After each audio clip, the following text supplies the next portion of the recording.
So here we are in a really unprecedented time in history. And it's what keeps coming to me is it's just a time really without words. And I want to start going into today some mindset practices, some actual practices, some lifestyle practices, ways, things that we can start to employ to help us to get through this time. I'm going to try to get through as much as I can today, but I will be, if this type of gathering is helpful, I'm happy to do it more frequently. I am feeling a sense of urgency and to really step forward and to be here. We're all in this together. And, some of you who've been in this community, you know that really the past 4 or 5 years, I've been in an underworld season of life, less and less this past year, but we never really know why things happen to us, or why we have the lives that we have. We just need to trust life as our greatest teacher. And one of the things that I have seen over this past week is how so much of what I learned about getting through, about making sense of things, about being resilient, about being strong, I want to share those now, because those are the exact things that are going to help us as a collective. So I want to start by reading a quote from one of my favorite teachers and authors, Pema Chodron, When Things Fall Apart. And this is a book to definitely have by your bedside during times like this. And she writes, "Life is a good teacher and a good friend. Things are always in transition if we could only realize it. Nothing ever sums itself up in the way that we like to dream about. The off-center, in-between state is an ideal situation, a situation in which we don't get caught and we can open our hearts and minds beyond limit.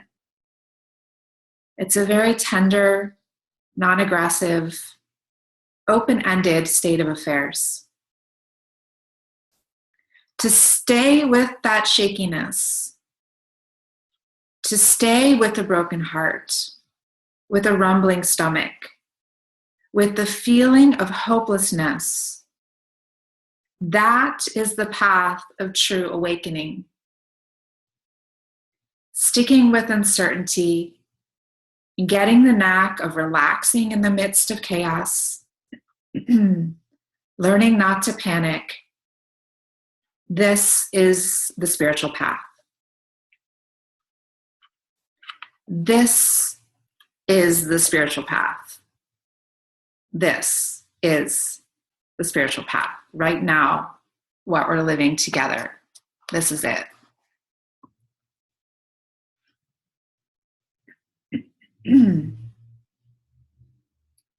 So I want to acknowledge that we are in heartbreaking times.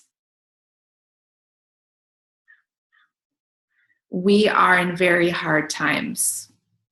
And this doesn't mean we can't laugh. This doesn't mean we can't celebrate. This doesn't mean we can't be happy. All of those things are needed and necessary, as is the acknowledgement that we are in dark, challenging times. We are in a healing crisis around the world.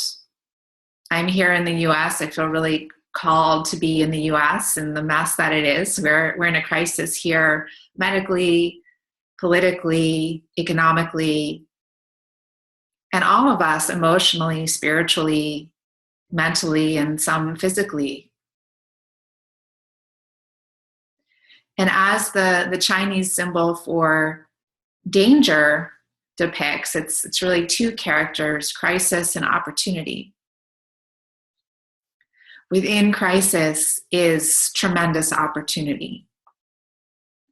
And some of you may have my book, The Book of She, which talks us through the individual map for transforming crisis into opportunity, and just the stages of letting go and rebirth, and working with our mind and our inner child, and all of these pieces. That same template can be expanded out to the macro right now.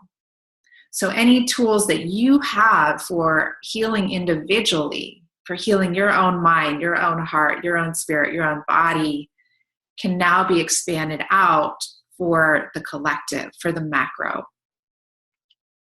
And just like with a splinter, if you've ever gotten a splinter and it goes in really deep, too deep to use tweezers or sharp object to get it out, you just need to trust the body's healing capacity, that splinter will start to slowly rise to the surface.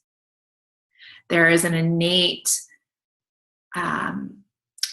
drive within each of us and within the universe for healing and for wholeness. We're always moving in that direction. So things often get worse before they get better. It's always darkest before the dawn. And healing is a messy process. And what has happened for the majority is this wanting to sweep things under the rug. Grief, greed, fear, our mortality, the fragility of being human. We sweep the things that we don't want to feel, that we don't want to see, that we don't want to acknowledge under the rug, and we think, well, I'll just deal with those later, or someone else will deal with those later. Well, guess what? They're all coming out now, and it's up to us to deal with them all. And one of the messages with depression, and I think this is a depressing time. Again, it doesn't mean it needs to be all that, but it helps to be real, to just be honest about what's happening, not sugarcoat it. One of the lessons of depression is it's a stop sign from the soul, saying stop. The direction that you're going in you're going in the wrong direction. And that's what's happening to all of us right now. It's this stop. Go no further. And so here we are in this self-quarantine, self-retreat. For me, it feels quite natural to some degree. I'm only in just about a week of it so far. If you aren't yet in self-quarantine, if you aren't yet practicing this physical distancing, please do. Please do.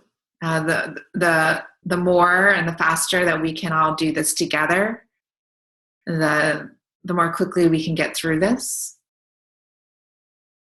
And we can really lean on each other in unprecedented ways to support each other through this time. So here we're being asked to stop. And then all of this stuff comes up, right? Within us. And then there's an incessant stream of things through the media, through social media, news every day. So it's a lot to process. And we're trying to stay healthy and keep our families healthy with the virus. But it helps to acknowledge that this is about a lot more than just a virus. Like, I'm not downplaying the virus. It's a really big deal. It's very serious times. But what's coming to the surface is so much more than that. And like I said, it's a huge opportunity. And it's going to require work. It's going to require work, inner work on the part of each of us, and collective, active, outward work.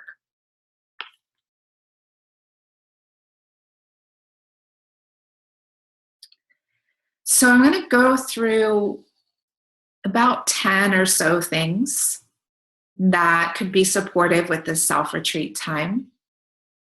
And then I'll lead us through a short practice.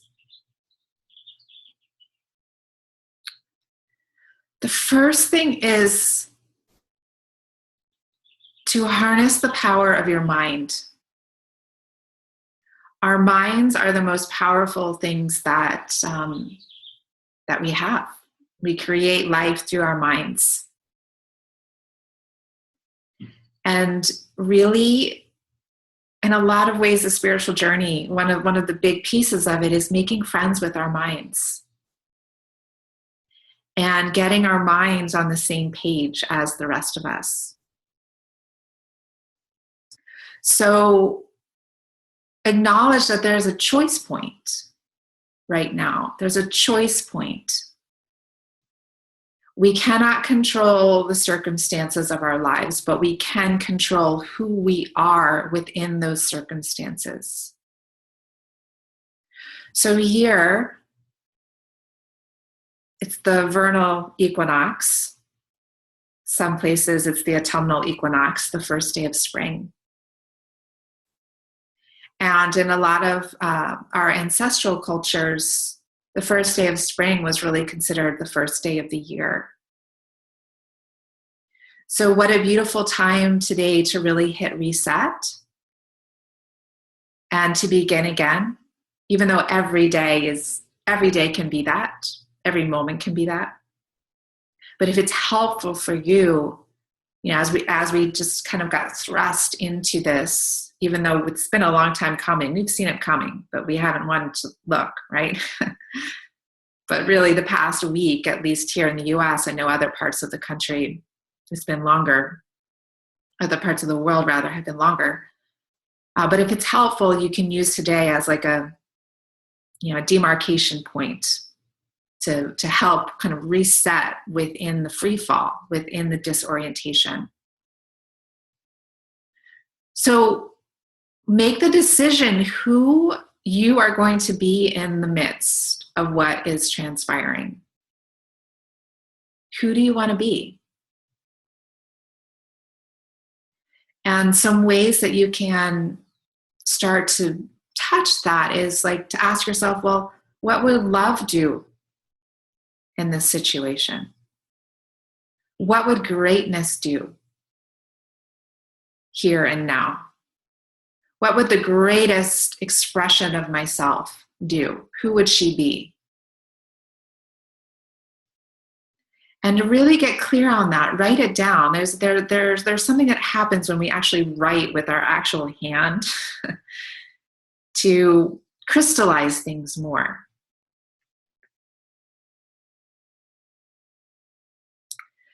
The next piece related to that is to set your intention.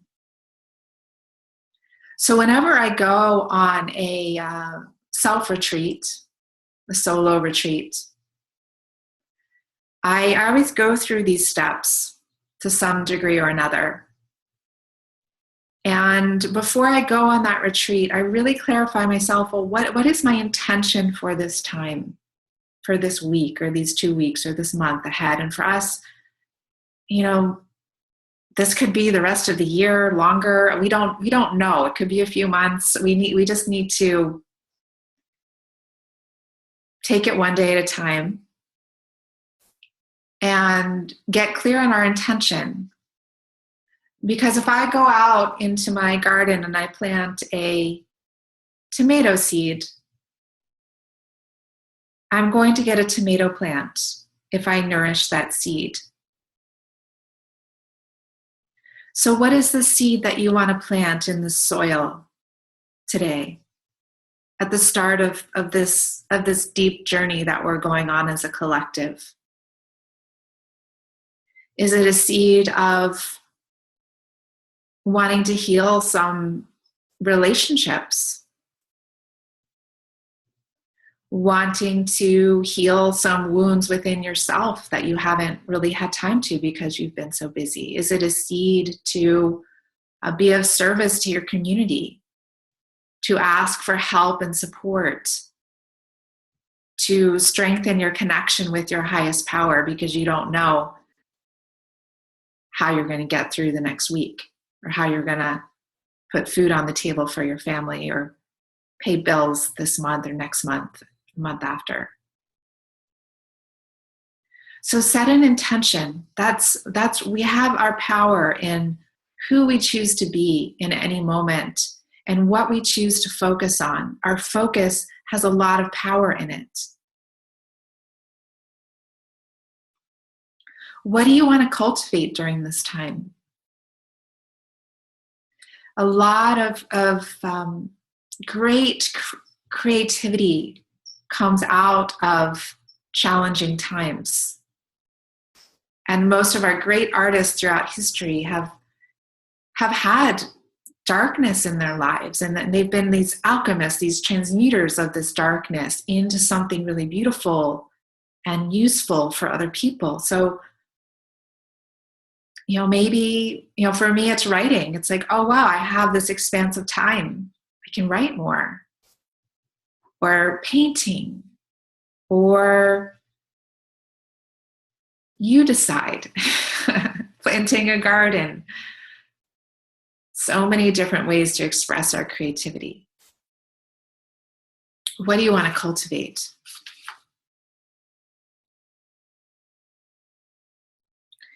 The third thing is, the cross. I don't have one near me right now, or I'd hold it up, but the cross in Christianity has the vertical line and the horizontal line. And our life's journey, the spiritual journey, is really about navigating that intersection between these two lines. Because the horizontal is our humanity. And it's just this three-dimensional reality. It's materiality. And that's what we're being sucked away from right now. It's just constantly looking to external things to make us feel better, even though we know that they never can. Acquiring things to make us feel more powerful or more special. But what happens is when we die, we can't take any of that stuff with us. We're born alone, we die alone. None of that stuff matters when you die.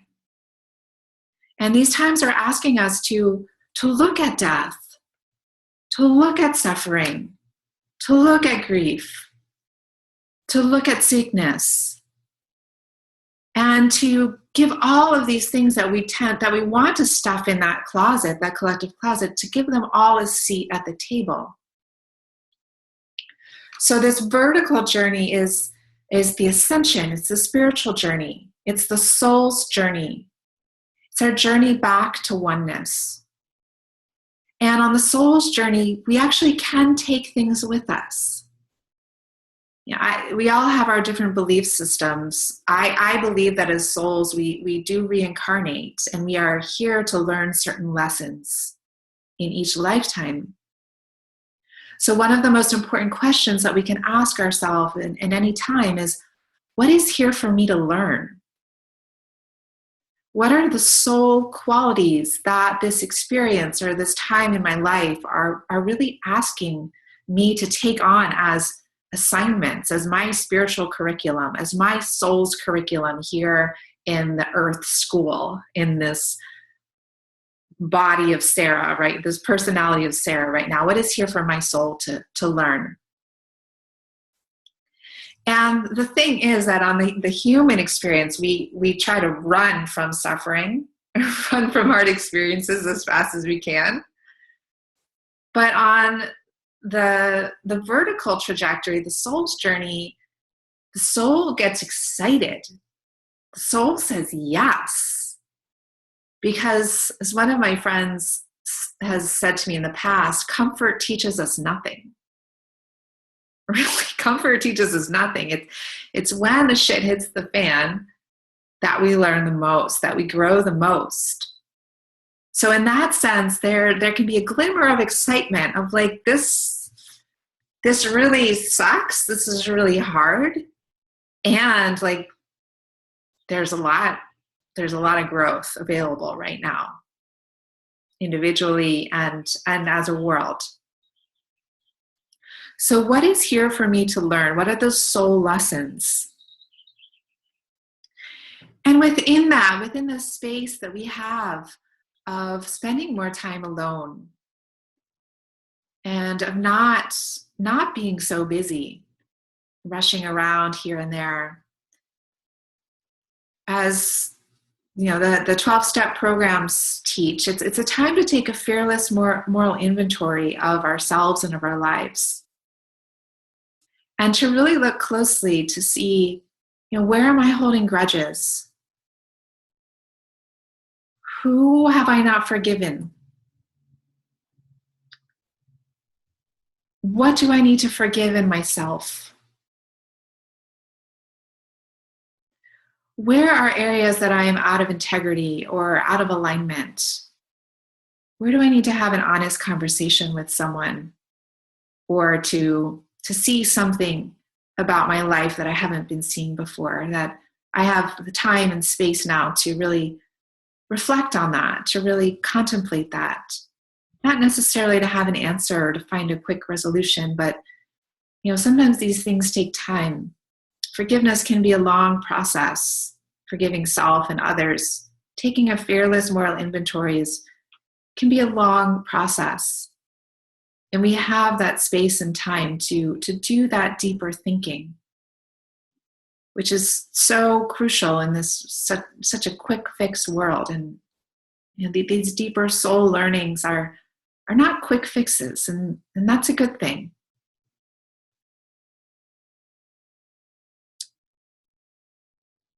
The fourth step, whenever I go on retreat, or I lead a retreat, or as I'm looking at this time here, in this self-quarantine, who knows how long it will be, is to create the container for this new experience. And I want to say that, for those, many of us in our lives, we have experienced crises. We have experienced the rug being pulled out from underneath us. The truth is, there was never a rug. We're always in a free fall. There's really never anything to stand on. As the Buddha taught, it's all impermanent, but sometimes life seems to be more fixed than others. And this is a time in life when we're really realizing how unfixed things are. But all of this is to say that it's important that we give ourselves space to be in shock. This is shocking. And to grieve. What shock does, it's like a emotional anesthesia. And it's our system's way, our very intelligent system's way of protecting us from feeling too much at once. And especially after a trauma, to be able to do the things that we need to do to kind of get on more solid ground before the feelings start to come up for us to process, before that shock, that emotional anesthesia wears off. So we are in shock. And maybe you've had moments where that anesthesia has started to wear off, and you have cried, you have felt the bigger feelings. And over time, as we ease into this, the shock will wear off more and more, and it's going to be important to be able to hold yourself and other people in the deeper feelings that are going to come up.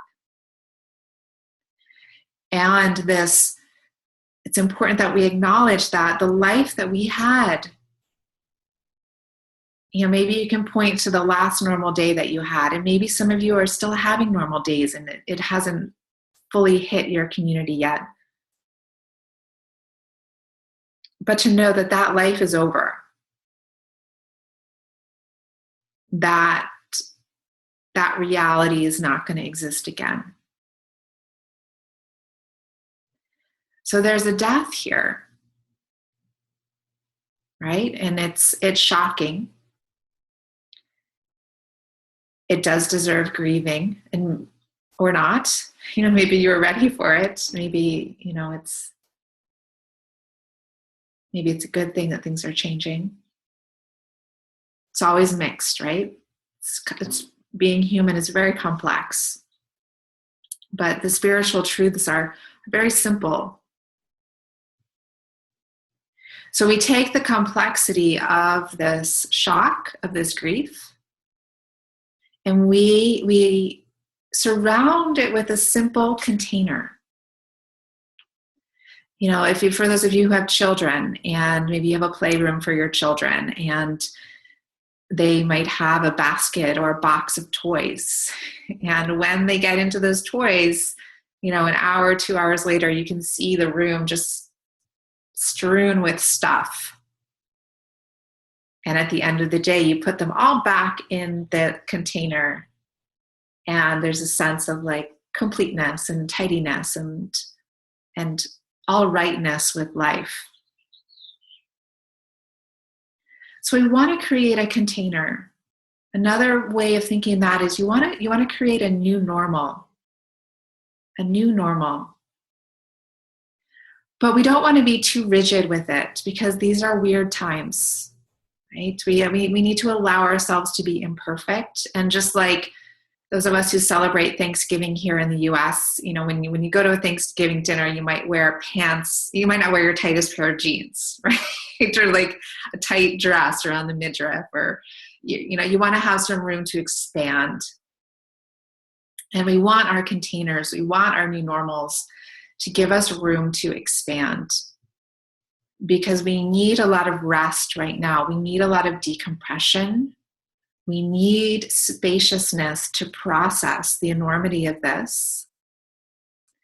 And you could even decide, you know, one thing that I do when I go on a solo retreat is if I'm going on like a week-long retreat, I might give myself 1 or 2 days, of the first 2 days of the retreat, to just rest and to not have any schedule or structure other than I'm going to be unplugged. I'm going to be in silence. And I just give myself the space to exhale. And, you know, you could choose to have a bed day, you know, depending upon your circumstances, just to stay in bed as long as you can, and even just to hang out in bed and read and watch shows and write in your journal, and just give yourself a day or 2 or more to really decompress more, and then start to hit the reset button to the new normal. You know, you can even just choose to do that this weekend, for instance, or, you know, Friday, Saturday, Sunday. And then you're going to want to, as you're stepping into this container, before I go on retreat and really at the start of every day, I give my life over to a higher power. And for me, that's God. For you, it could be your highest self. It could be love. It could be universal intelligence. It could be spirit. But to wake up and give your life over to the care and protection of God. Give your future over to the hands of God. Give your finances over to God.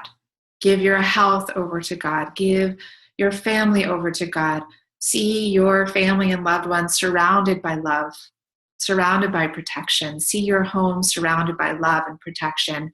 And see this world surrounded by love and protection. So start with the highest, you know, just the highest possible vision and the highest possible surrender. And before I go on retreat, you know, when I'm stepping away from everything, I always give my life over to God and just say, all right, God's going to just take care of this while I go off the grid for a while. And that could be something that's helpful for you to do right now. Next, you're going to want to create a schedule, a rough schedule. You know, if you look back at your old life, your old normal, you had somewhat of a schedule, like a daily schedule, you know, certain things you knew you did on Mondays versus Saturdays. And, you know, it could serve you well to just think a little bit about, well, what's the new schedule? And of course, that will come through repetition, through living, a week or 2 or 3 in this new normal. You'll start to find a new rhythm. But generally, we as human beings, we do the best when we have a rhythm, when we have some sense of routine and constancy. It helps to relax our nervous systems. It helps us to feel safe, like just that animal part of us to feel safe.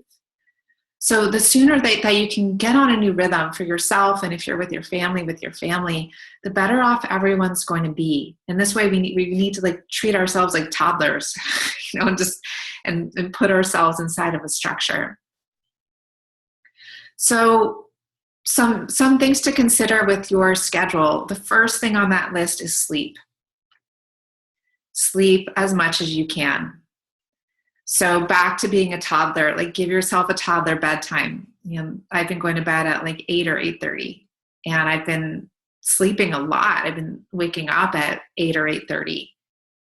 And let yourself sleep if you can. And I know some people are sleepless right now, and that's okay too. We just need to meet ourselves wherever we are. But really prioritize sleep. That's going to help us process things the most. That's going to make us the most resilient. That's going to help our immune systems the most. So sleep. Next would be spiritual practices. We need those now more than ever, because our spiritual practices give our minds strength. And we need those at the very start of the day.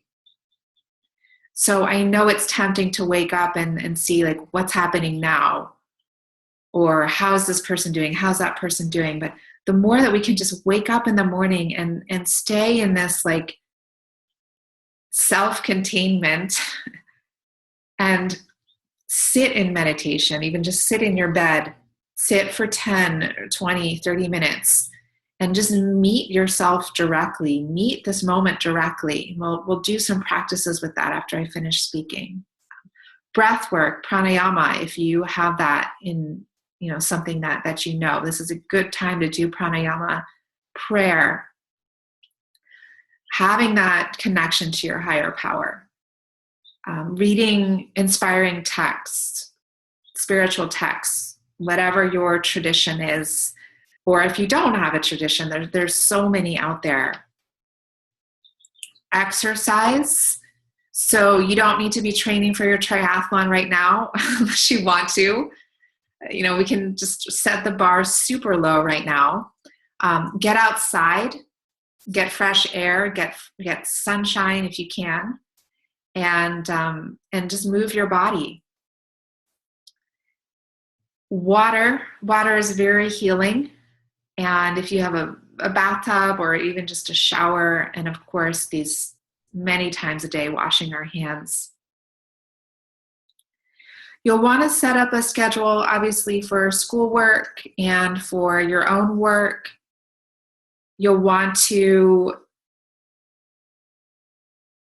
set up a schedule also for relationships, for checking in with people, for people who are more vulnerable right now with their health, with their age.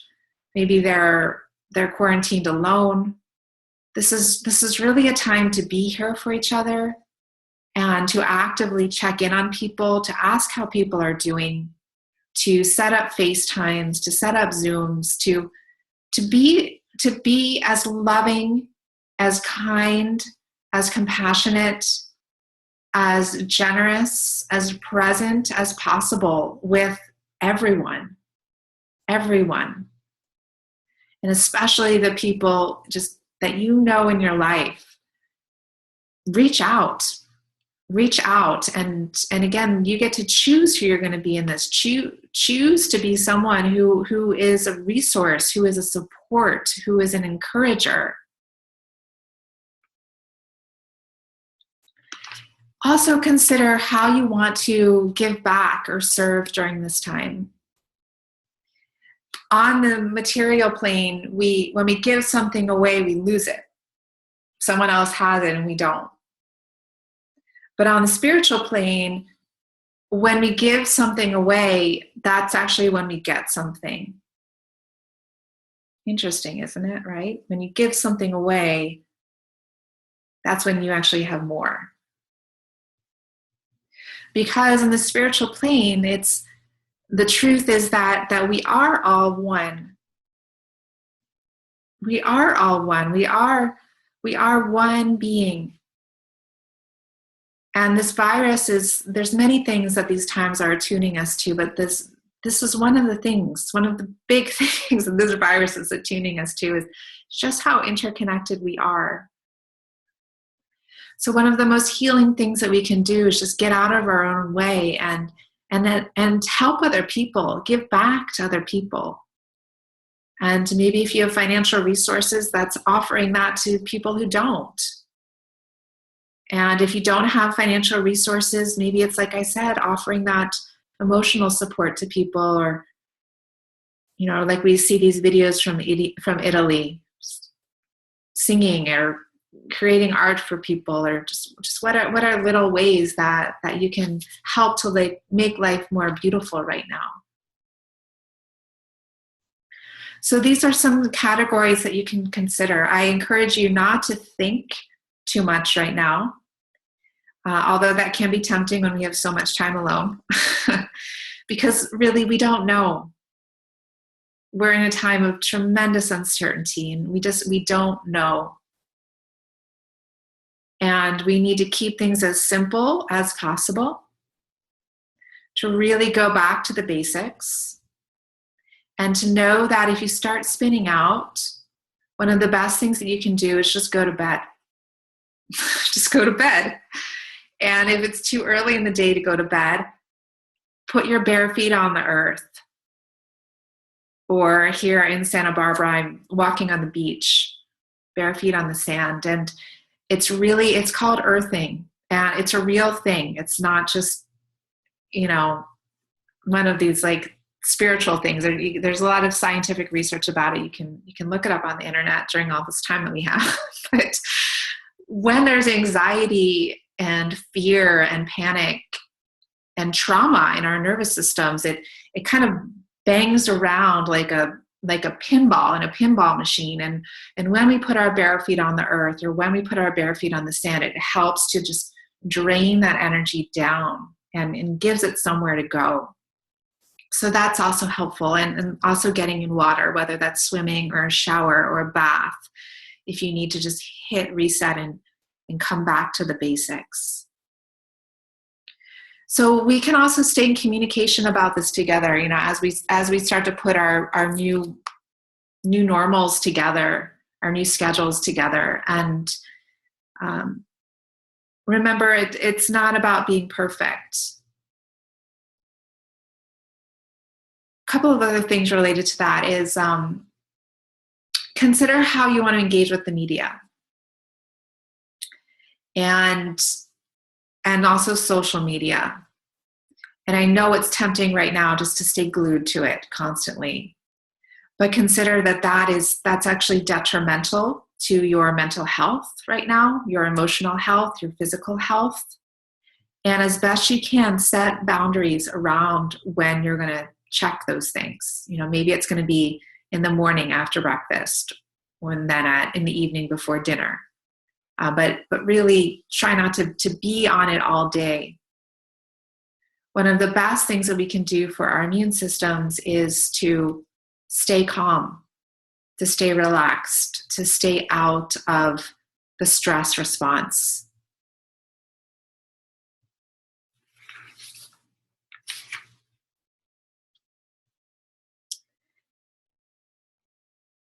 So that was number 6, if anyone's counting along with me. Regular times to unplug.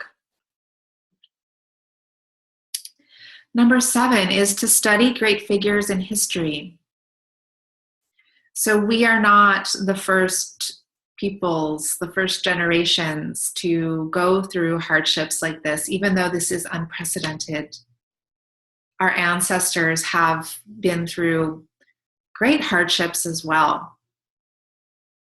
And in deciding who we want to be, during these times. We can look at people in history whom we admire, and we can look and see, well, what did they do? How did they conduct themselves during times of tremendous unrest? Some examples that inspire me are Martin Luther King Jr., Nelson Mandela, Anne Frank, Aung San Suu Kyi, who was the Prime Minister of Myanmar and under house arrest for many years. And also, I feel a strong resonance with the archetype Joan of Arc. There's a certain warriorship that is needed right now, a real strength of spirit.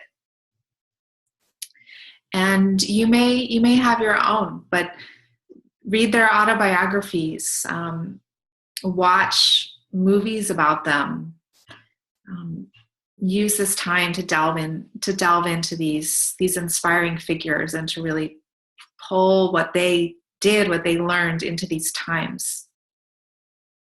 And it's also a time to really celebrate what's beautiful in general. So to make your home beautiful, and it's nice to be in sweats, and I have a favorite fuzzy bathrobe that I love to be in as much as possible, but it's also nice to get up and get dressed, to have flowers in the home, to make a nice meal, even if it's just you, to read beautiful literature, to read beautiful poetry, to listen to music, and to really lean on these the beauty that is around us, and that maybe we haven't always taken the time for. You know, a lot of museums and theaters and things are also putting things online.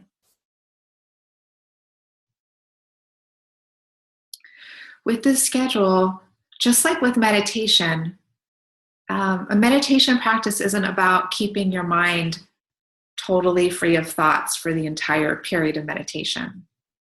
That's awesome if that's what happens, although that's very rare.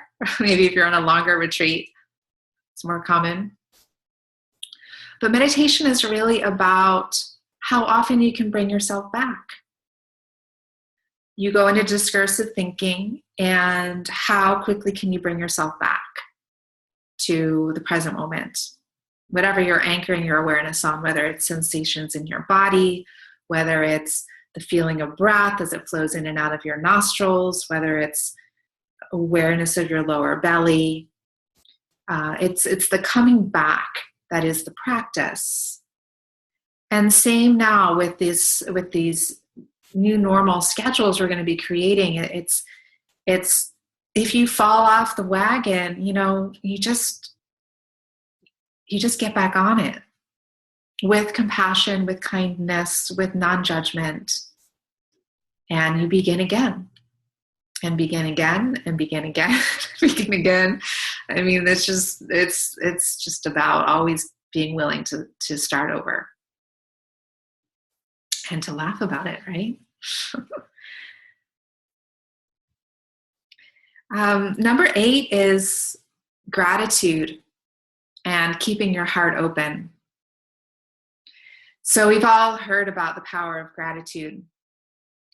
Now is the time to really literally make your gratitude list every day, either when you wake up or before you go to sleep or both, and to express gratitude to the people in your life.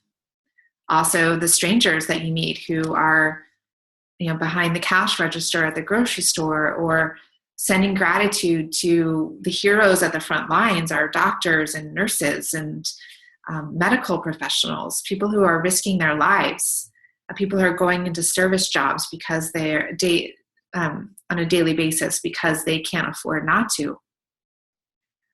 To really expand our field of gratitude out and actively practice gratitude. And to keep our hearts open. One of the things that has been heartbreaking for me, maybe my whole life, but I think especially the past 4 or 5 years as I've been in a challenging season of life, is to feel how close-hearted the world feels. And there's just a real emotional ignorance. We do a relatively good job of, taking care of people, acknowledging people's vulnerabilities. Like if there's your legs are broken or something, if there's a physical limitation, but we're very inept when it comes to emotional pain and how to be with our own emotional pain, how to be with other people's emotional pain. And this time the world's heart is breaking open. And that breaking needs to happen for the heart to open. So individually, it's also a daily practice to keep our hearts open. And there's so much scientific research about this. And one of the great places to get that is the Heart Math Institute. And really keeping your heart open, the scientific term for it is called heart coherence, is the very best thing you can do for your immune system. You will stay healthy if you stay in heart coherence. Okay, and we're going to do a little practice with that as well. So that's number 8. Number 9 is just some simple things for your immune system. I know we can go bonkers with buying supplements, and it's endless, and they're expensive, and things are sold out, and sometimes we don't have the money to buy them, or they're not available. So what do? Yes, we need to keep our immune systems strong. So this creating a structure, not getting sucked into the news all day, sleeping, meditating, exercising, fresh air, sunlight, keeping your heart open, gratitude, all of these things are going to help. Also, some really simple ancient remedies, vitamin C. And I've heard some reports from China that they're advocating vitamin C as the best way to work with this virus that we know of so far.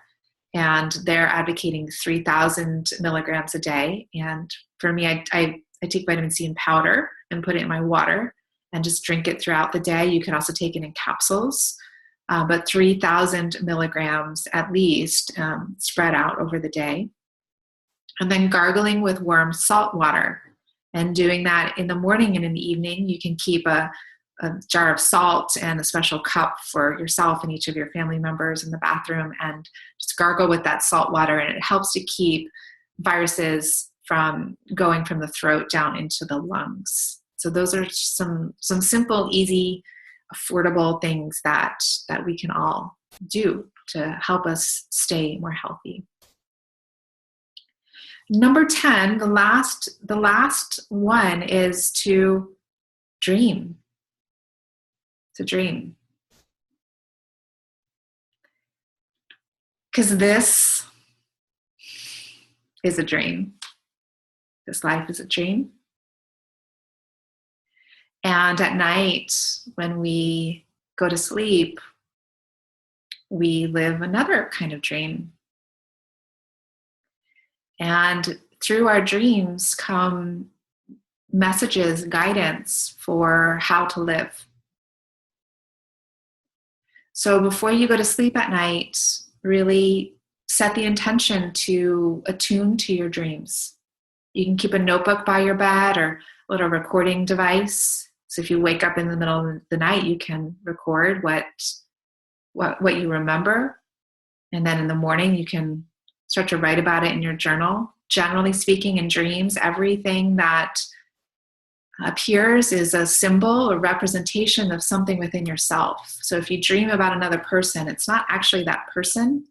It's actually some part of you. So dreams speak to us through the language of symbols. And the more that we can interpret and listen to the messages of our dreams, the wiser that we can live in this particular dream. And I think that there's messages coming through right now for us to acknowledge and pay attention to, and not just be so fixated on this particular dream. And with that, it's a time to also dream a new dream. So there's so much in the world around manifestation and how can I manifest what I want for my life? And I encourage you to think about a bigger dream, bigger vision. What is my dream for my family, for my community, for my town, for my state, for my country, for the world? Start to envision a new reality for all of us, because this old reality is crumbling. The creative process includes this cycle of destruction. And from after destruction and chaos is also part of the creative process, for better or for worse, is creation. And spring teaches us this, something that I often ask myself is like, well, what would nature do right now? What would nature do? And nature adheres to these rhythms. Nature adheres to simplicity. And, if you're in a place where there's a big storm, you just see that the trees, the plants, they just brace and weather the storm. So that's what we're doing here. We're in a collective metamorphosis, a collective transformation. And it's messy, it's painful, it's hard, it's sobering. And sometimes it's exciting. So let's dive into a short practice. And I'll just leave it at that. Let's close our eyes together.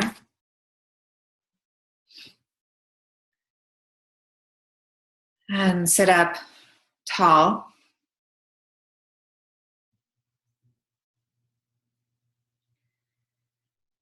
And first start to tune into your breath.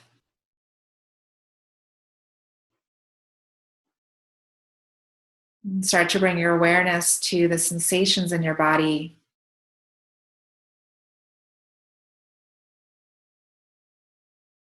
Just meeting your body, meeting yourself, just as you are right now.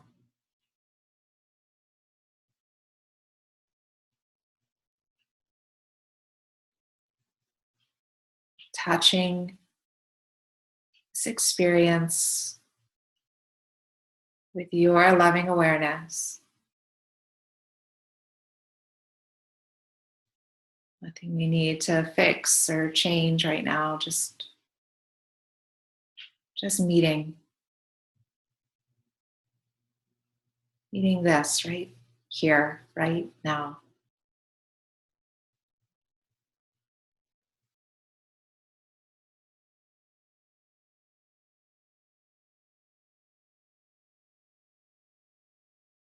And then please direct your attention down into your belly center.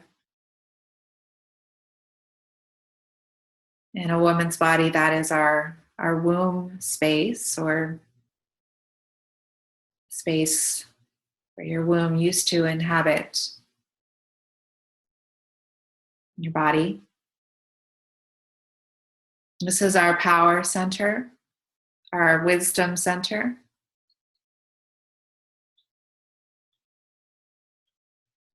So throughout the day, just keep grounding your awareness in your belly.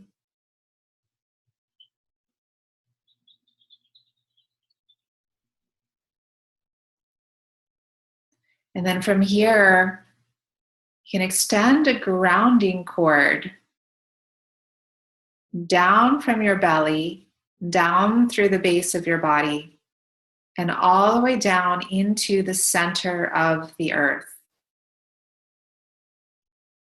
So you want to make sure it goes all the way down, really deep, all the way into the center of the earth. And this cord could be a rope, it could be a tube, it could be a like a plant. Just use your imagination. It's like your umbilical cord to Mother Earth. Every day we want to wake up and ground ourselves with this connection.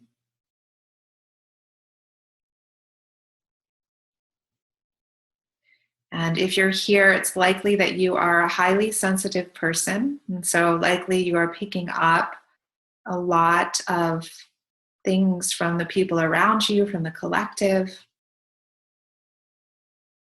Maybe a lot of the things that you're feeling right now are just not even yours.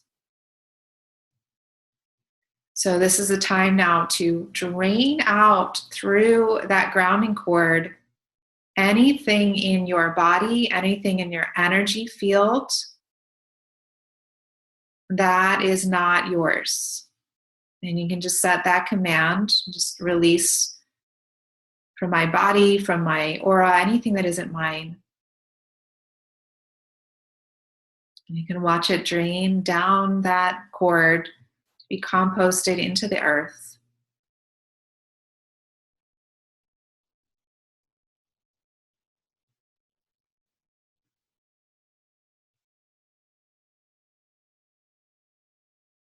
Keep clearing, keep draining.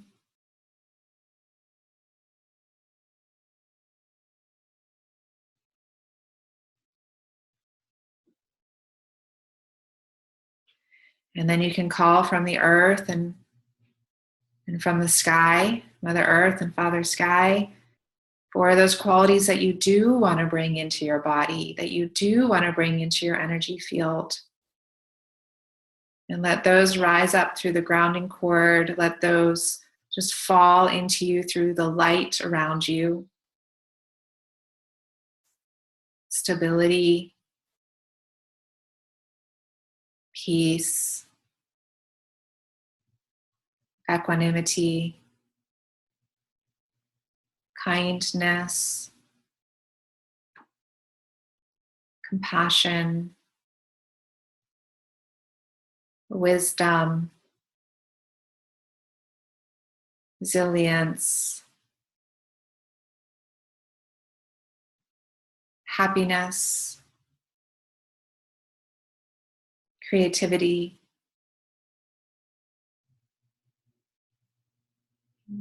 Just feel that there are qualities that you want to call in.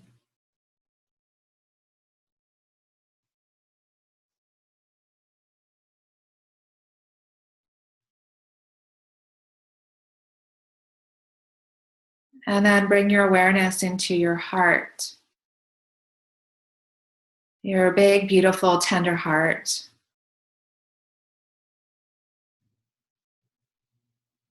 And imagine that you have like a nostril in the center of your chest.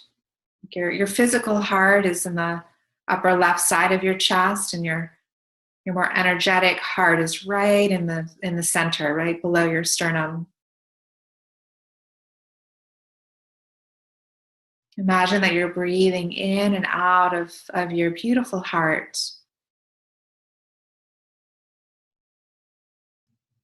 Make your breath steady. Again, rhythm is healing. So maybe 5 counts in, 5 counts out.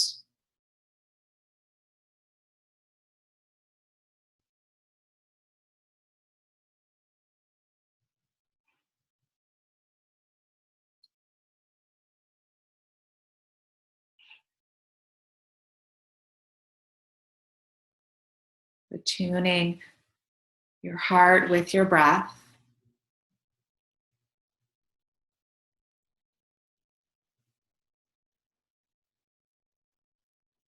And then imagine someone or something that you love unconditionally. It could be a person, an animal, a place. And just see them in your mind's eye. Feeling your love and gratitude for this being as you breathe in and out of your heart. And just feel this to the fullest extent that's possible for you here and now.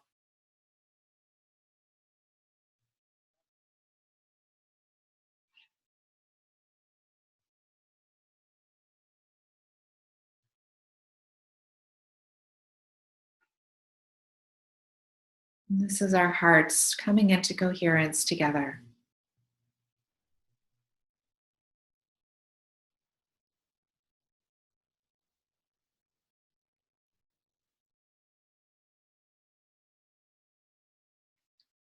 And from our hearts, we send a circle of protection and love to surround our homes, our communities.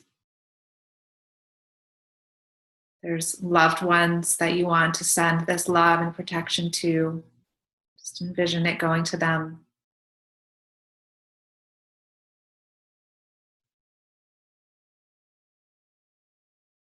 And to our world, sending this love, protection to the world.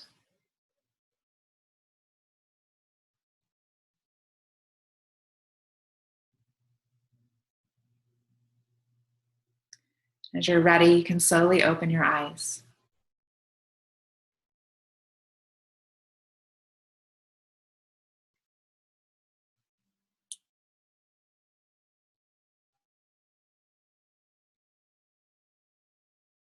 So I want to talk through just before we close the few pieces of that meditation that you can do. It's super simple.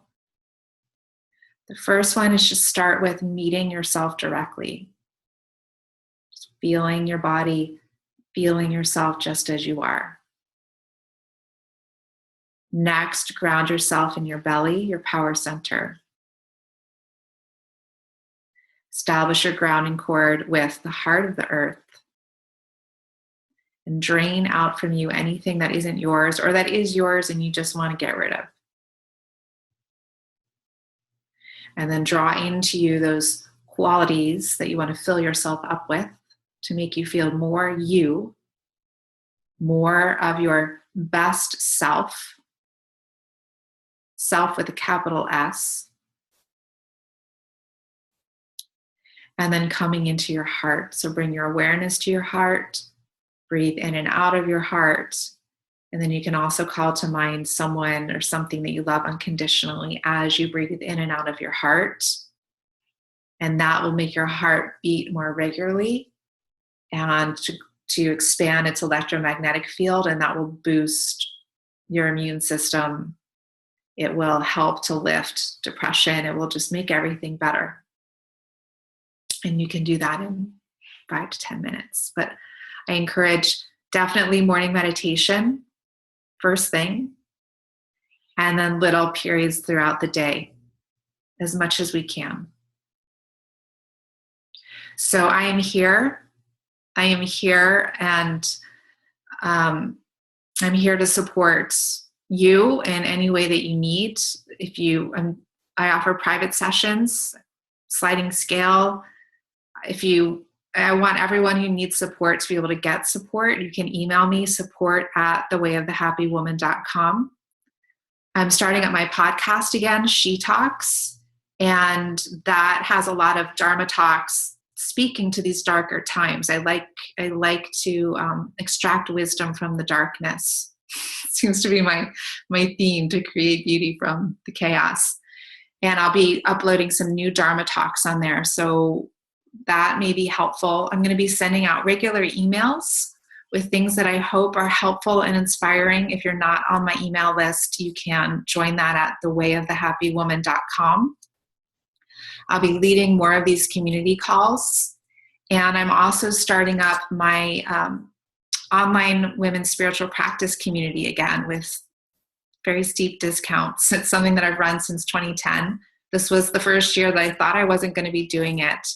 But I feel like we need it now more than ever. So that is coming soon, maybe even as soon as the first week of April. And it's a time for us to come together and do these deeper practices as a women's community. And, we're all in this together. So we will get through this. And we don't know how. We don't know how long it will take. But our togetherness will get us through. And love is what will get us through.